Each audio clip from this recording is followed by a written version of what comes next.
सुप्रिया की शादी के 2 साल हो गए थे।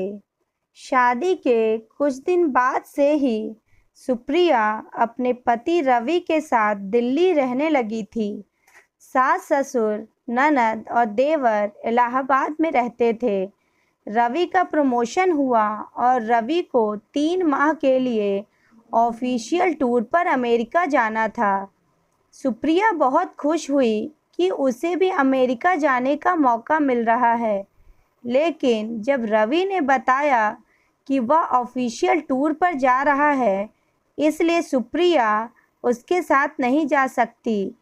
सुप्रिया को शुरू से ही ज्वाइंट परिवार के प्रति अरुचि सी थी। ना चाहते हुए भी सुप्रिया को अपने सास ससुर के पास रुकना पड़ा। थोड़े दिनों में ही सबका थोड़ा बहुत स्वभाव सुप्रिया के आगे उजागर हो गया था। ससुर जी गंभीर स्वभाव के सुलझे व्यक्ति थे। सासू माँ तेज तर्रार थी। सारा दिन बकझक करना उनकी आदत थी।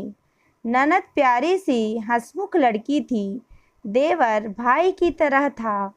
सासू माँ हर बात में कमी निकालकर बोलने का कोई ना कोई बहाना ढूंढ लेती थी, पर उनकी इस आदत पर ना कोई ध्यान देता था और ना उनकी बातों को गंभीरता से लेता था।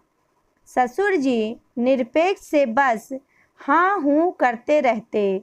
रवि ने सुप्रिया को सासू माँ और ससुर जी के पास छोड़ते समय रवि ने बोला था, सुप्रिया, माँ की जरा ज़्यादा बोलने की आदत है। वैसे दिल की वह साफ है। उनकी बातों को दिल पर न लेना। तुम्हें पता तो है ही कि वह सारा दिन बोलती रहती हैं। तुम बस हाँ हूँ ही करती रहना। रवि की बात सुप्रिया ने गांठ बांध ली थी। सासू माँ कुछ भी कहती, वह अपना मुंह बंद ही रखती। सासू माँ की बातों को कड़वे घूंट की तरह गटक जाती, पर उनका छोटी छोटी बातों पर हिदायतें देना और टोकना सुप्रिया को सख्त नागवार गुजरता। घर में अगर देवर और ननद न होते तो सुप्रिया का समय बीतना मुश्किल हो जाता। दोनों सुप्रिया को कभी फिल्म दिखाने ले जाते तो कभी मार्केट ले जाते। आज सुबह की बात है, सुप्रिया की नींद 7 बजे खुली। सुप्रिया सोचने लगी, फिर से सासू माँ को बोलने का एक और विषय मिल जाएगा। वह न जाने किन सोचों में डूब गई। जल्दी से रसोई में जाकर आटा गूंथने लगी। ससुर जी, नंद, रिया और देवर लगभग 9 बजे घर से निकल जाते थे। तभी रिया आकर जल्दी मचाने लगी, भाभी जल्दी नाश्ता दे दो, आज मेरे क्लास की टाइमिंग चेंज हो गई है। सुप्रिया के कुछ कहने से पहले ही सासू माँ बोल पड़ी, जरा जल्दी उठ जाया करो बहू, इस ठंड में मेरे गठिया का दर्द बढ़ गया है, इसलिए सुबह जल्दी मैं नहीं उठ पाती। अब सबको देर हो जाएगी। हम तो सास के उठने से पहले ही सारा काम कर लेते थे। क्या मजाल जो सास को किसी बात पर बोलने का मौका मिले। हो गया तुम्हारा भाषण शुरू। ससुर जी गुस्से से बोले, अभी सिर्फ 8 बजे हैं और रिया को जाने में पूरा 1 घंटा बाकी है।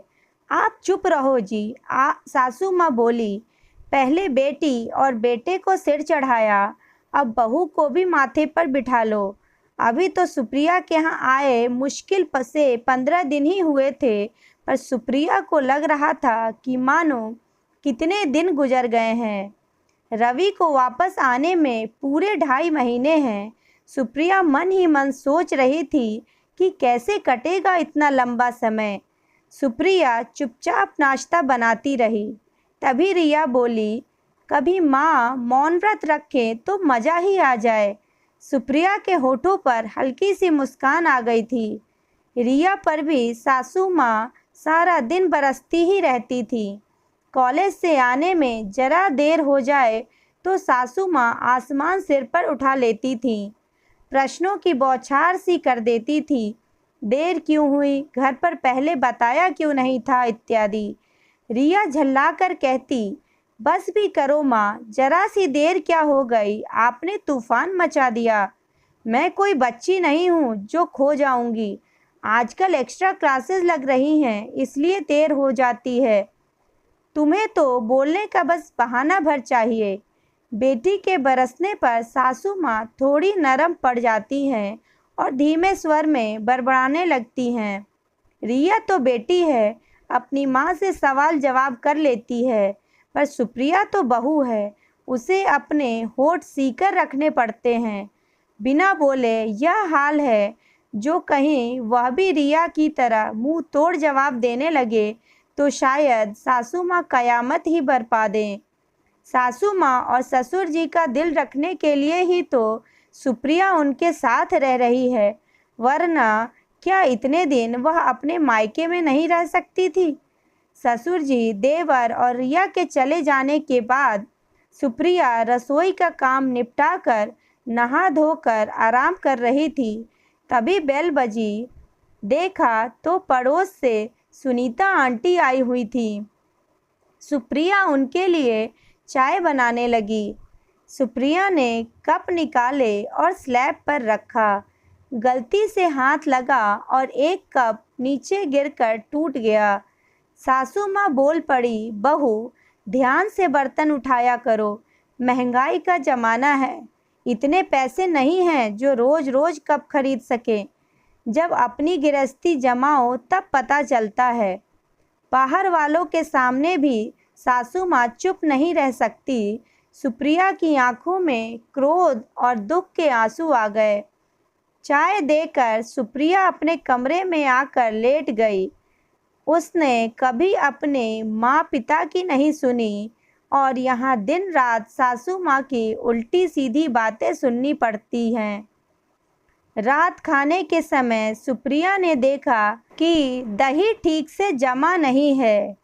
सासू माँ का बोलना फिर शुरू हो गया था, तुमने बहुत ठंडे या बहुत गर्म दूध में दही डाल दिया होगा, तभी तो नहीं जमा दही। अगर ध्यान से जमाती तो क्या अब तक दही जम ना जाता। ससुर जी बोल पड़े, ओहो भाग्यवान, अब चुप भी रहोगी या बोलती ही जाओगी। रसे की सब्जी है, दही बिना कौन सा पहाड़ टूट रहा है। तुम्हें खाना हो तो मार्केट से ले आता हूँ। बहू पर बेकार में क्यों नाराज हो रही हो। सासू माँ खिसिया कर बोली, लो और सुनो, बाप बेटा और बेटी पहले ही एक और थे, अब बहू को और शामिल कर लो गुट में। सुप्रिया खाना खाकर कमरे में आई तो उसके मन में क्रोध भरा था। अब वह यहाँ हरगिज नहीं रह सकती। सुप्रिया ने मन ही मन सोचा, अब और नहीं सहा जा रहा। उसकी सहन शक्ति अब खत्म हो गई। हर बात में टोका टाकी, भाषणबाजी, आखिर कहाँ तक सुन सकती है वह। कभी कपड़ों में नील कम है तो कभी बैगन ठीक से नहीं भुने, कभी चाय में पत्ती ज़्यादा है तो कभी सब्जी में नमक कम। बिना वजह छोटी छोटी बातों में लंबा चौड़ा भाषण झाड़ देती हैं।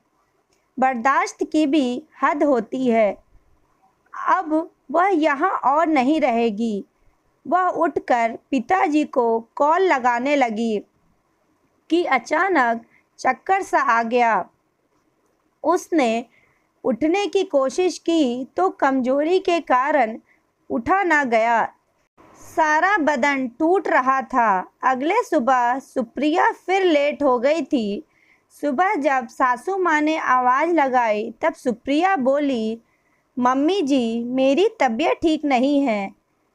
क्या हुआ तबीयत को? यह कहते हुए सासू माँ सुप्रिया के कमरे में आ गई। माथे पर हाथ रखा तो वह चौंक गई। सासू माँ के मुंह से हल्की सी चीख निकल गई। अरे तुम्हारा माथा तो तप रहा है बहू। फिर वहीं से सासू माँ चिल्लाई, सुनो जी जरा जल्दी इधर आइए। अब क्या आफत है? ससुर जी भुनभुनाते हुए कमरे में आ गए। बहू को तेज बुखार है, जल्दी से जरा डॉक्टर को बुला लाइए। ससुर जी तुरंत डॉक्टर को लेने चले गए। सासू माँ सुप्रिया के सिरहाने बैठकर उसका सिर दबाने लगी। ठंडे ठंडे हाथों का हल्का हल्का दबाव सुप्रिया को बड़ा अच्छा लग रहा था। कुछ ही देर में ससुर जी डॉक्टर को लेकर आ गए। डॉक्टर सुप्रिया की अच्छी तरह जांच करके बोले, दवाइयाँ मैंने लिख दी हैं, इस हालत में अधिक तेज दवाई तो दिए नहीं जा सकते। किस हालत में? सासू माँ पूछ बैठी। यह गर्भवती हैं, डॉक्टर ने बोला। डॉक्टर ने बोला कुछ घंटों में बुखार उतर जाएगा। सासू माँ के आगे एक नया रहस्य खुला। सुप्रिया ने तो इस बारे में उन्हें बताया ही नहीं था। वह बड़बड़ाने लगी, अजीब लड़की है। अरे मैं सास सही, पर सास भी माँ होती है। मैं तो इससे सारा काम कराती रही और इसने कभी बताया तक नहीं। कुछ खास खाने का मन कर रहा है। ये आजकल की बहुएं भी बस घुन्नी होती है। एक हमारा ज़माना था, हमें बाद में पता चलता था और सास को पहले से ही खबर हो जाती थी। अब बताओ, मैंने तो कभी इससे यह भी नहीं पूछा कि क्या खाने की इच्छा है। लो, अब पूछ लेना, काफ़ी वक्त पड़ा है। इस समय बहू को आराम करने दो, ससुर जी बोले और कमरे से बाहर चले गए। रात में सासू माँ सुप्रिया के कमरे में ही लेटी। रसोई का काम रिया को सौंप दिया था, इसलिए अब सासू माँ का आक्रोश उस पर बरसने लगा था। इतनी बड़ी हो गई है पर खाना बनाने की अकल नहीं आई। सब्जी में पानी तैर रहा है और दाल इतनी गाढ़ी है कि गुठलियाँ बन गई हैं। कितनी बार कहा है कि जरा अपनी भाभी के साथ हाथ बटाया करो, कुछ सीख जाओगी, पर मेरी सुनती कहाँ है। ओहो माँ, शुरू हो गई तुम। एक तो खाना बनाओ, ऊपर से तुम्हारा भाषण सुनो। मुझसे खाना बनवाना है तो चुपचाप खा लिया करो, वरना खुद करो। सासू माँ बड़बड़ाने लगी। इन बच्चों को तो समझाना भी मुश्किल है। सासू माँ 2-2 घंटे पर गरम दूध, काढ़ा और गरम खाना लेकर सुप्रिया के पास आ जाती। खुद अपने हाथों से उसे दवा देती। रात भर माथा छू छू कर उसका बुखार देखती। अपने प्रति सासू माँ को इतना चिंतित देख सुप्रिया हैरान थी। बड़बोली, सासू माँ के अंदर उसके लिए इतनी फिक्र है और उसके प्रति इतना प्रेम है, आज तक कहाँ समझ पाई थी सुप्रिया। वह तो सासू माँ के बोलने और टोकने पर ही सदा खींचती रही। सुप्रिया 4-5 दिन बुखार की चपेट में रही। सासू माँ बराबर उसके सिरहाने बनी रही। उसे दवा, दूध, चाय, खिचड़ी आदि सब अपने हाथ से देती थी। कई बार सुप्रिया को लगता जैसे उसकी माँ ही सिरहाने बैठी है। उसका बुखार उतर गया था, पर सासू माँ उसे अभी ज़मीन पर पाँव नहीं रखने दे रही थी कि कहीं कमजोरी से दोबारा बुखार न चढ़ जाए। एक दिन पड़ोस से लक्ष्मी आंटी सुप्रिया का हाल पूछने आई थी। सुप्रिया के माथे पर हाथ रख के बोला, माथा तो ठंडा पड़ा है, बुखार नहीं है। सुप्रिया ने जवाब दिया, कल से बुखार नहीं है। बाद में लक्ष्मी आंटी सासू माँ के कमरे में चली गईं। सुप्रिया ने सुना कि लक्ष्मी आंटी सासू माँ से बोल रही थी कि आजकल की बहुएं भी फूल सी नाजुक होती हैं। हम भी तो इस भरी सर्दी में काम करते हैं, पर हमें तो कभी बुखार नहीं चढ़ता। ये तो बस छुई मुई सी हैं। फिर फुसफुसा कर बोली, अरे बहू को बुखार भी था या यूं ही बहाने किए पड़ी है। आजकल की बहुएं तो तुम जानो ऐसी ही होती हैं। तभी सासू माँ का तीव्र स्वर सुनाई दिया, बस बस लक्ष्मी, तुम्हारा दिमाग भी कभी सीधी राह पर नहीं चला। तुमने कभी अपनी बहुओं के दुख दर्द को समझा नहीं। तुम्हें तो सब कुछ बहाना लगता है। यह मत भूलो कि बहुएं भी हाड़ मांस की बनी होती हैं। मैंने तो सुप्रिया और रिया में कभी फर्क नहीं माना। तुम भी अगर यह बात समझ लो तो तुम्हारे घर की रोज की कलह खत्म हो जाए।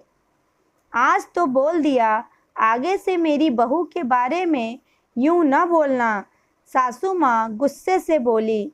सुप्रिया लेटी लेटी हैरानी से सासू माँ की बातें सुन रही थी। सचमुच वह सासू माँ को समझ नहीं पाई। रवि ठीक ही कहते थे कि मुंह से सासू माँ चाहे बकझक कर ले, पर मन तो उनका साफ है। इस बीमारी में उन्होंने उसका जितना ख्याल रखा, उसकी अपनी माँ भी शायद इस तरह न रख पाती। और तो और फिर सासू माँ सिर्फ उसी को तो नहीं बोलती, रिया, देवर जी और ससुर जी भी सासू माँ की टोका टाकी से कहाँ बच पाते हैं। यह तो सासू माँ का स्वभाव ही है। वैसे इस उम्र में आकर औरतें अक्सर इस स्वभाव की हो ही जाती है। उसकी माँ भी तो कितना बोलती है, पर फर्क सिर्फ यह है कि वह माँ है और यह सास है। अपनी माँ का कहा वह इस कान से सुनकर उस कान से निकाल देती थी और सासू माँ का कहा गांठ बांध कर रख लेती है। अभी तक उसने सिक्के के एक ही पहलू को देखा था, दूसरा पहलू तो अब देखने को मिला था, जिसमें ममता और प्रेम भरा है।